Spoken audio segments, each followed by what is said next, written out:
Hi, this is Jim Gibson. Thank you for joining me today on my channel. Very much appreciated. And today the topic is going to be how to start a business with no money. Zero down, zero amount of money, not a penny. And not only that, I'm going to say this is the best way to start a business. Let me give you an example. I know someone, I should say, not a friend, but someone I know. I know the story. Wanted to start a business, went out to look for investors, and investors loaned him a couple $100,000. Now, he's a talented dude. He knew his stuff. He was a tradesman. So he decided with a couple $100,000, he was going to buy some trucks, top of the line trucks. And he's going to stock each truck with equipment and all the equipment you could possibly use. Big trucks, by the way. And at the same time, he was going to get a warehouse full of inventory. He's going to buy inventory, get it all set up. He was going to have an office there. He's going to hire a receptionist. He was going to hire employees. He had everything you could possibly think of. And so he spent, the total money, and I think it was like $200,000. It might have been less, might have been more.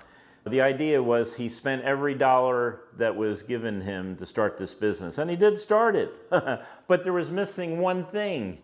And the one thing that was missing was customers. So he shortly went out of business. He had rent, he had payroll, he had utilities, he had a bunch of other things he had to pay for. And at the same time, he had to have enough money to support his family while he was doing all this. Now, I started a business back in the late 80s that became very profitable all over the United States. Every single state we did installs, and it was an IT company. So we installed telephone systems, computer networks, everything else, every single state, every single year, and it was very successful. It was always, always in the black. Never did I ever owe money or was I ever in the red. I was always in the black. And yet I started this business with nothing. I mean, nothing.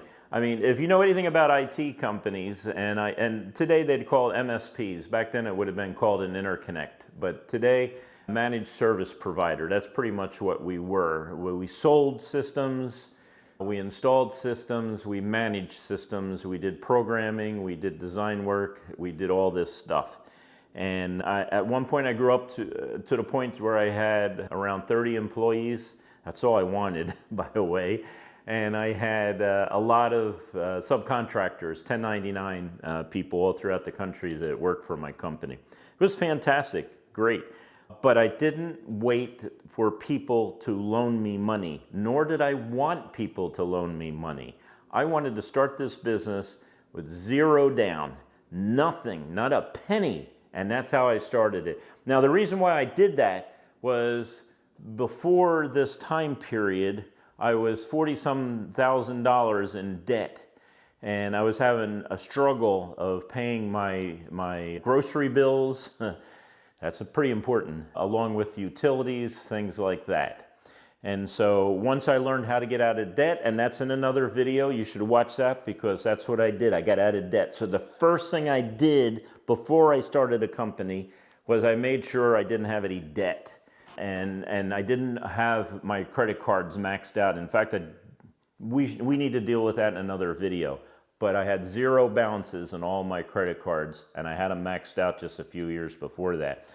So I'm going to talk to you today about you starting a business with zero down, and it is possible. Now I hear a lot of people, how to buy a business with zero down and things like that. I'm not talking about that. I'm talking about you starting a business, you being an entrepreneur, you starting your business with no money at all, just starting it like that. Now this is how I did it. I remember the first time I had an install, and one of the first things I did was, and I remember this, I was standing in line at the bank, and the person was talking to his friend, associate, employee, or whatever there in the line, and he was saying, man, I can't find anybody that can put in a fax jack for me. Remember faxes? They don't have those anymore. Things change.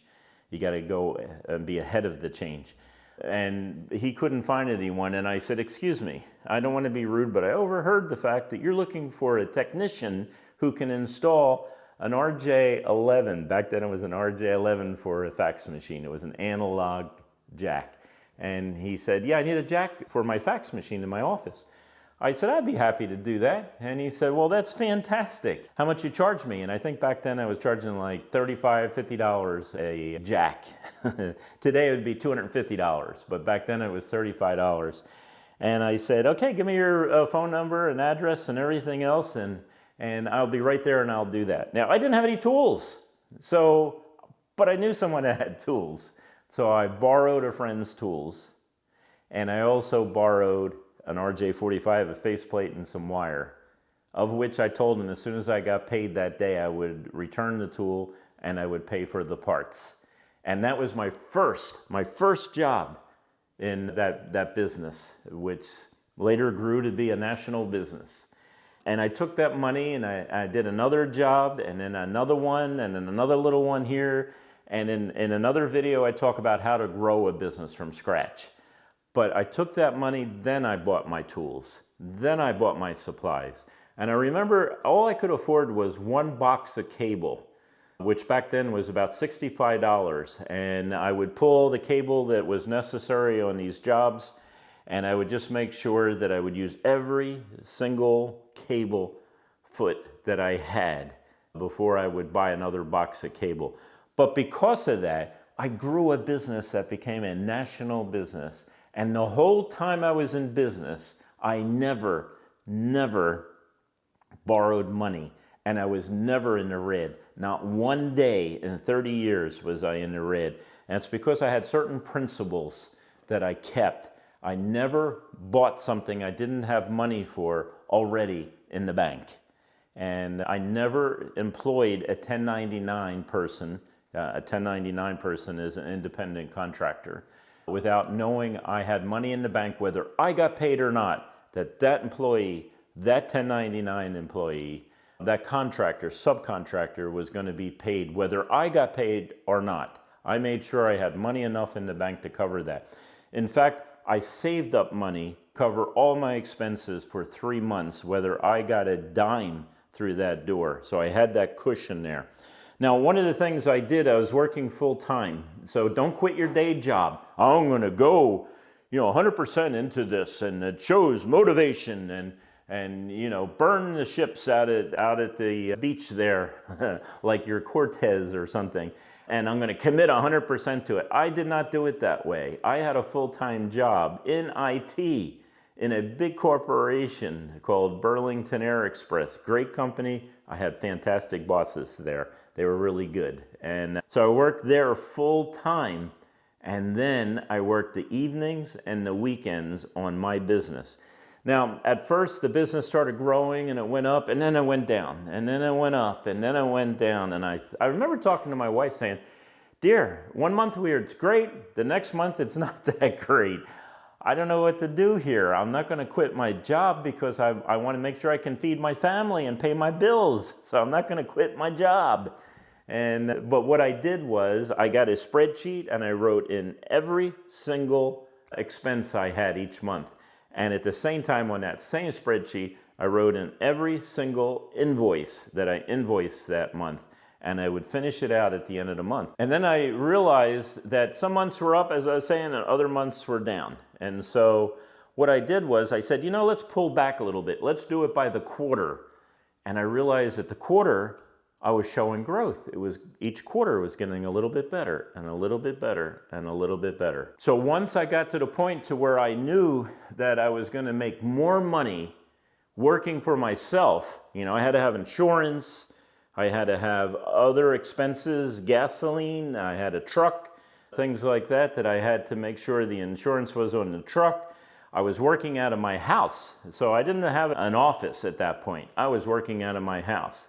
So once I saw consistency for 6 months, 9 months, I forget exactly where, that's when I told my boss that I'd be leaving. And I asked her at the time, how much time would you like me to give you? A month? 2 months, 3 months, and then I gave that notice and I went full-time into business. This is the way you should do it. And the reason why is if you learn so much about controlling inventory, about controlling your spending. You learn so much when you start a business with zero down, zero down. I remember those years, they were good years. I was in that business for 30 years, and I sold it a couple years ago. Not the business, I sold my database to a competitor about 5 years ago. Now, since then, I started other businesses, and they're all very active today, and each of them are in the black. They've always been in the black. Every business I've ever started has always been in the black. I never borrowed money to run my business, and I always made money in each business. People who borrow money for something, when you borrow the money, now all of a sudden you got an extra expense. So I remember this guy, he used to work for me, and he decided to go out on his own. And the first thing he did was he went out and he bought a brand new F-150 big truck. I was buying Toyotas, small trucks for my technicians. He bought this big, huge truck and complained about the fact that he had to work with Toyota, and he felt like he had Toyota written all over his butt because he had to sit in that truck all day long and drive from location to location.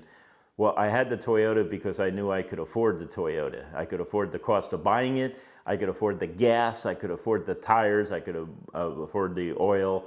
Whatever else that needed that truck and the people in it, I could afford. I knew the money was there to take care of it from my profits. So I never spent the last profit I had, the last dollar I had. In fact, one of the things I did was I always kept 3 months worth of capital. I never considered the business money to be my money, my personal money. Oh yeah, the business has $100,000 in it. I'm going to go on a worldwide trip all around the world on that money. No, that's not my money. That belonged to the business.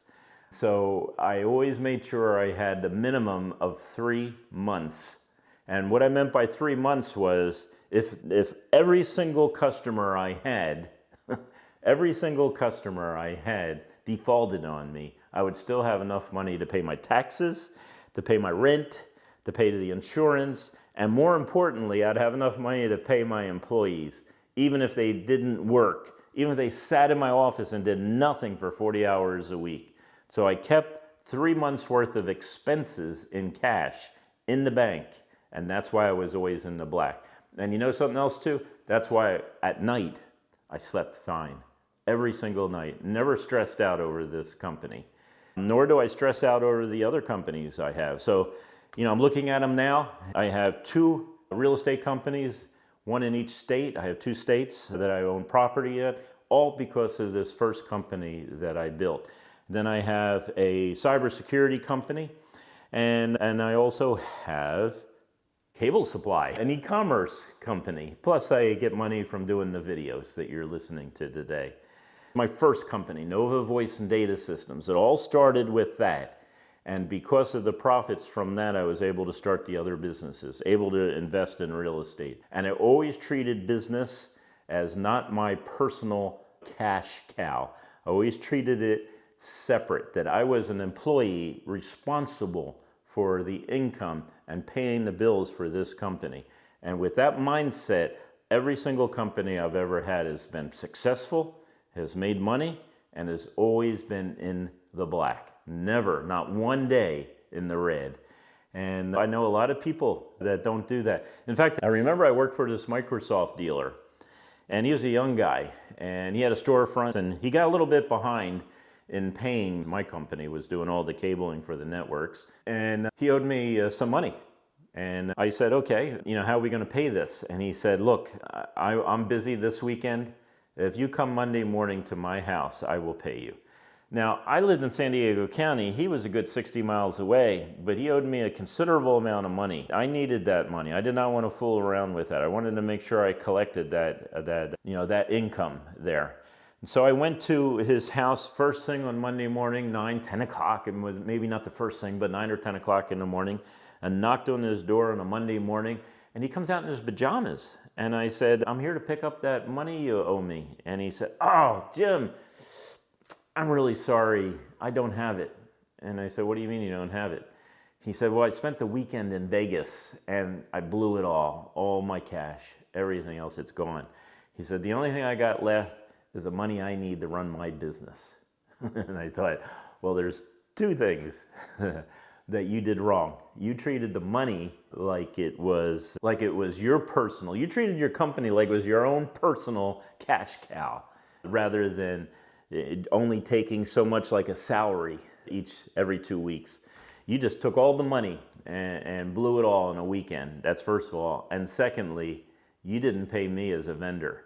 And you treated your company right, but you didn't treat me right. Now, you treated your company right because you kept enough money to run your company, but you didn't treat me right. And I didn't say anything to him that day. I just said, when can I get this money?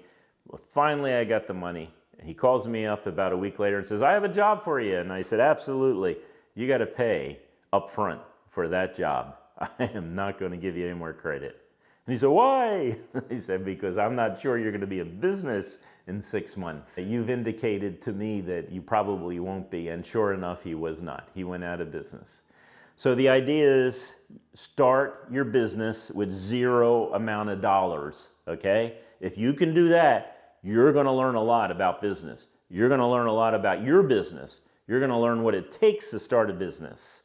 That's the best way, in my opinion, to start a business. And that's the way I have done it ever since, is to make sure that I have money in the bank that I have earned in that business to pay my employees and my vendors as soon as it becomes due. But I started that company with zero down, and I never put my personal money into that company. I always allowed the business to supply the resources and the funds that I needed to run my business. Always in the black, had a great time, slept really well every single night. It was a great experience for 30 years, and I sold it. And I really loved doing what I was doing. Hey, thank you for watching. Remember, subscribe, give me a thumbs up. And also, there's going to be more on this series about how to start a business. If you're an entrepreneur, maybe you already started a business, and I can give you some ideas. Maybe you haven't, and you're thinking about starting a business. I'm going to tell you how to do it. I have experience in doing that. I've never had a business fail. 9 out of 10 businesses fail within the first 5 years. I have never had a business fail. And I'm going to show you how I did it.